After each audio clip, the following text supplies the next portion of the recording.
Black Myth Wukong.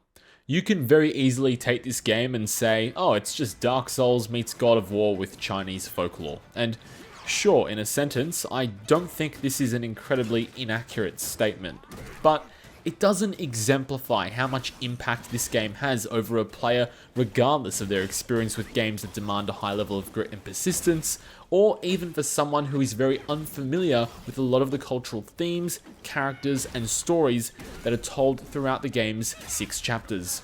While yes, there are some technical hiccups, there is plenty here on offer that demands you dive in, gear up, and most importantly, fulfill your destiny.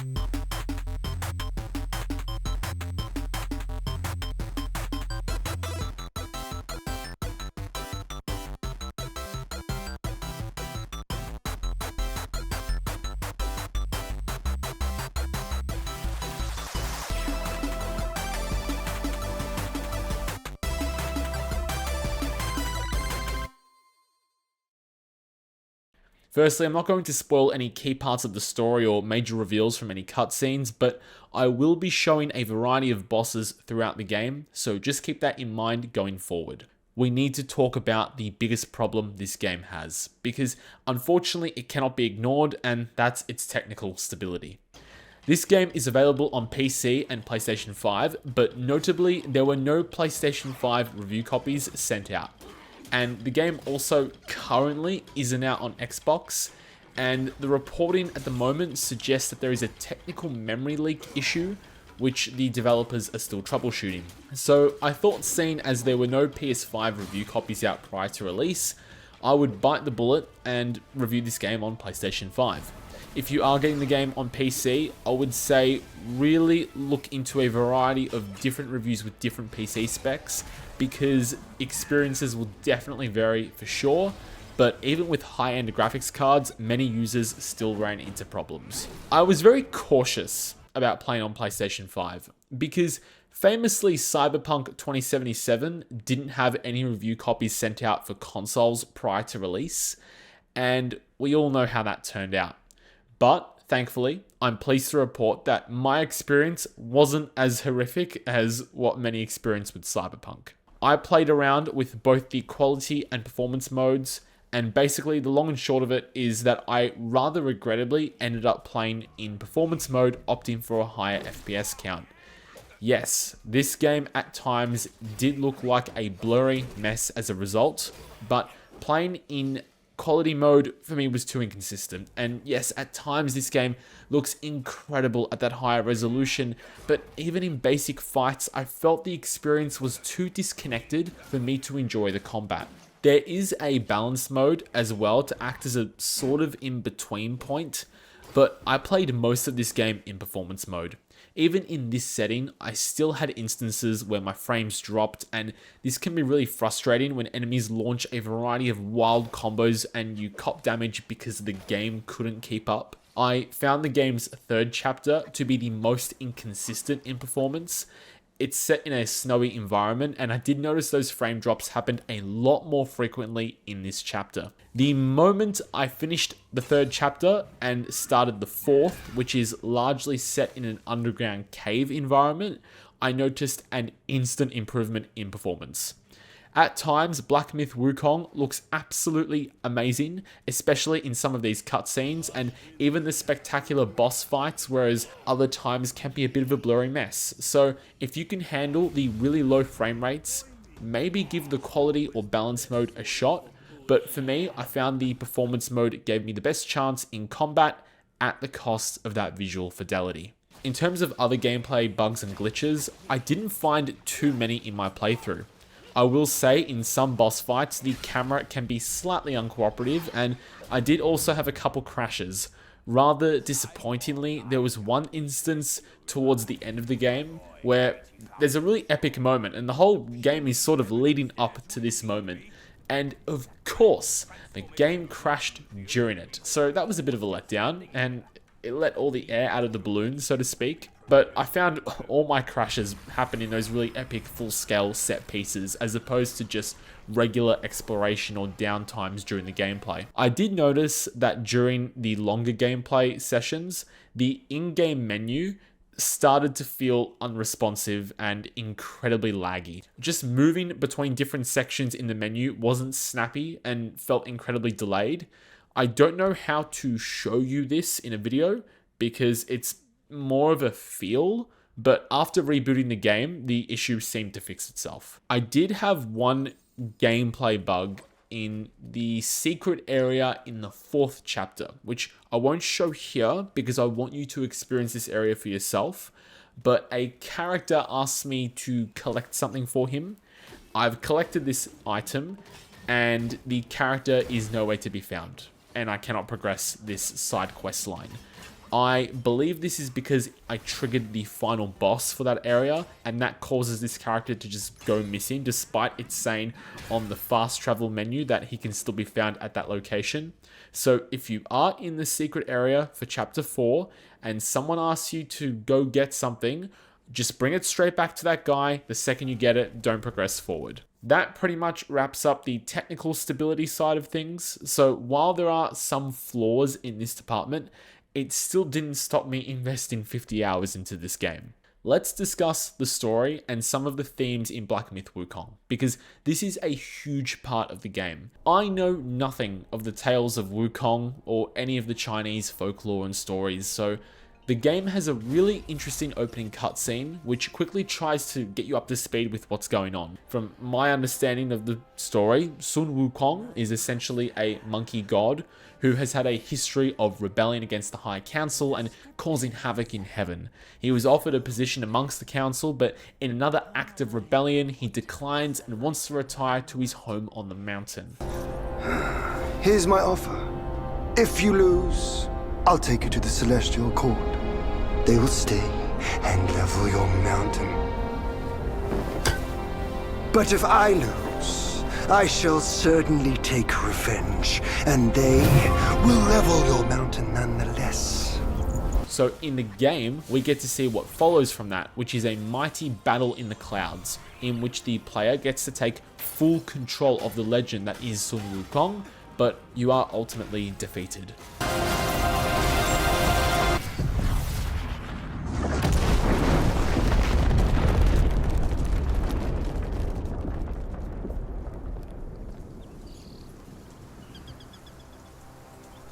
From this point on, you take control as a nameless monkey, referred to only as the Destined One, who wants to follow in the path of Wukong by retrieving his relics. Your journey with destiny will see you venture across harsh environments, meet a wide variety of characters, many inspired from Chinese mythological beings, and fight countless foes scattering the world, as well as numerous tough bosses that, despite their interesting design and charm, they will pose a significant threat. You have forced my hand. Now you shall face what I truly am. I'm not going to lie to you, there were so many characters that you come across, and it's very much a world where everyone sort of knows each other, or at least has heard tales of each other before.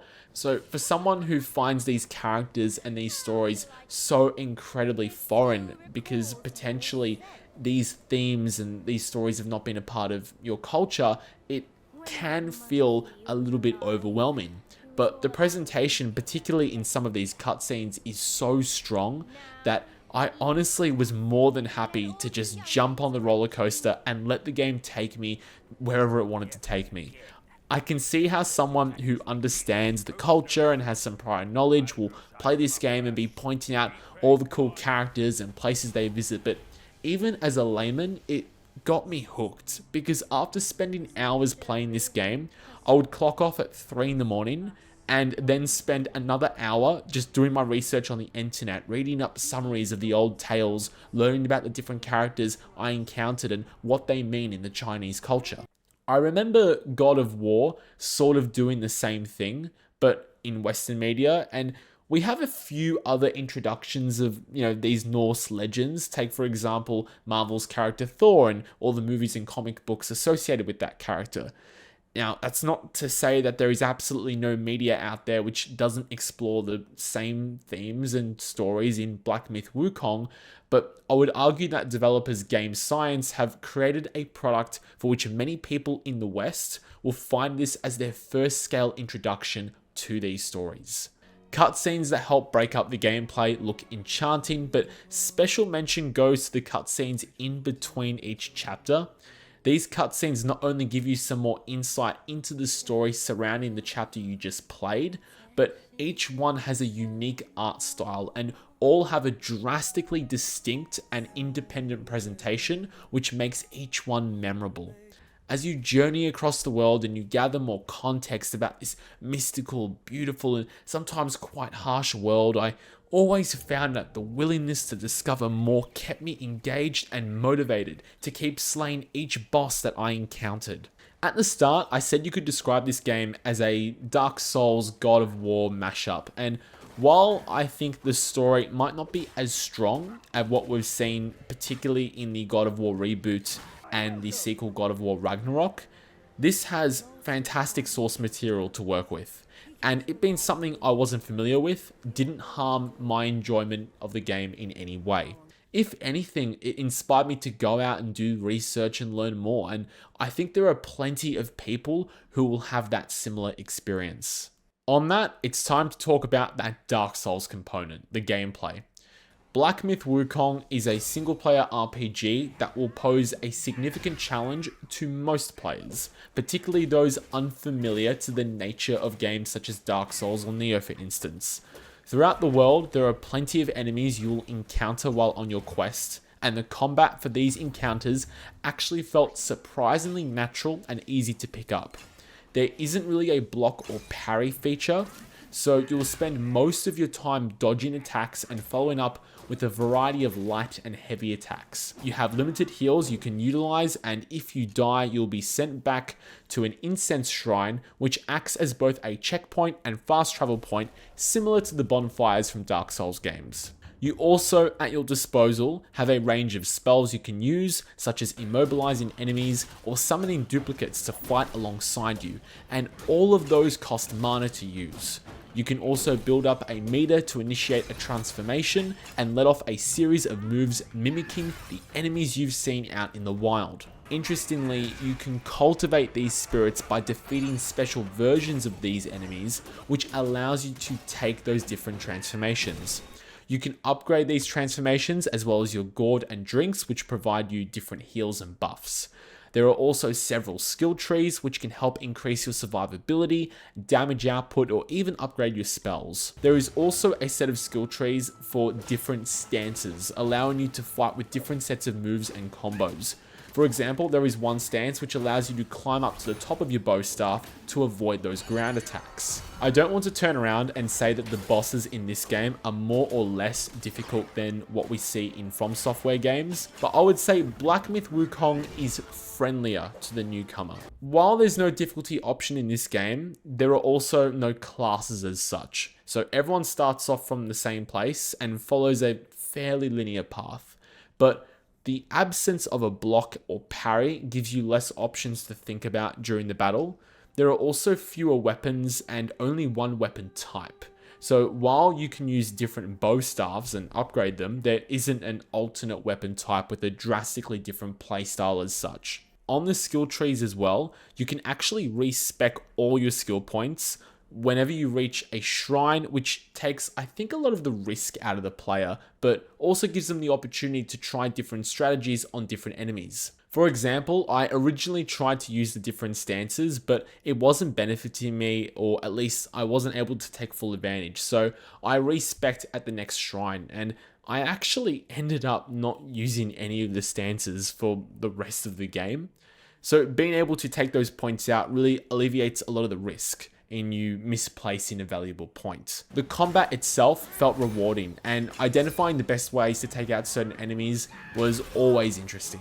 Whipping up a combo of light and heavy attacks, as well as timing the correct spells, was always a synergizing experience. You have a focus meter which fills up as you attack or if you pull off a successfully and perfectly timed dodge. With more focus stored up, you can unleash deadlier attacks and deadlier combos. What results is a great tango of attacking and evading as you wait for that perfect window to unleash your deadliest combo. All of course while managing a stamina bar. If you get too greedy, then expect your enemies to punish you brutally for your lack of patience. I won't say this game is as open as Elden Ring, but across the 6 chapters there is plenty for you to explore. Side quests, optional bosses, and even secret areas all have something to offer the player who takes the time to explore. Whether it be new equipment to help give you the edge in battle, materials to help you upgrade your gear, or heck, even just the thrill of discovering and conquering the hidden beasts of the land was enough to encourage me to explore the edges of the world. If you wanted to just gun it straight to the end, then maybe you can finish the main story in 35 hours, give or take, depending if there are some bosses which catch you out and require a bit more determination. But I've done a reasonable amount of exploration with still plenty left to find, and I definitely got stuck on a few parts, and I've put an enjoyable 50 hours into this game. Not to mention that while you can start a new game plus, there is some endgame content available. So if there are any hidden secrets you missed, this game does encourage you to go back and leave no stone unturned. As I look back on my time with Black Myth Wukong, my only disappointment is that this epic game had moments that were marred by technical hiccups.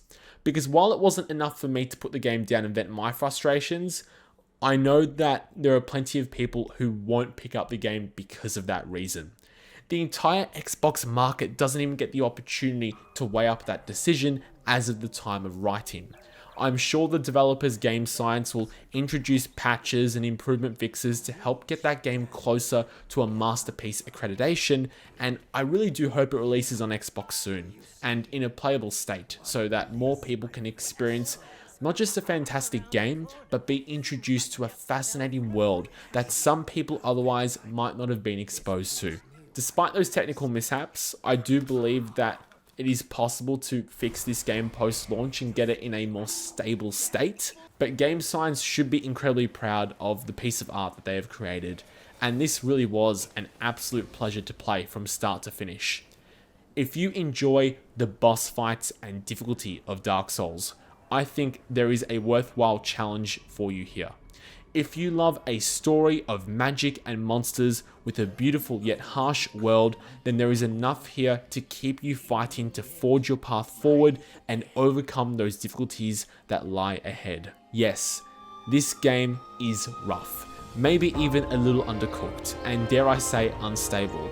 Yet due to its characters, its combat, its charm, I still strongly recommend Black Myth Wukong.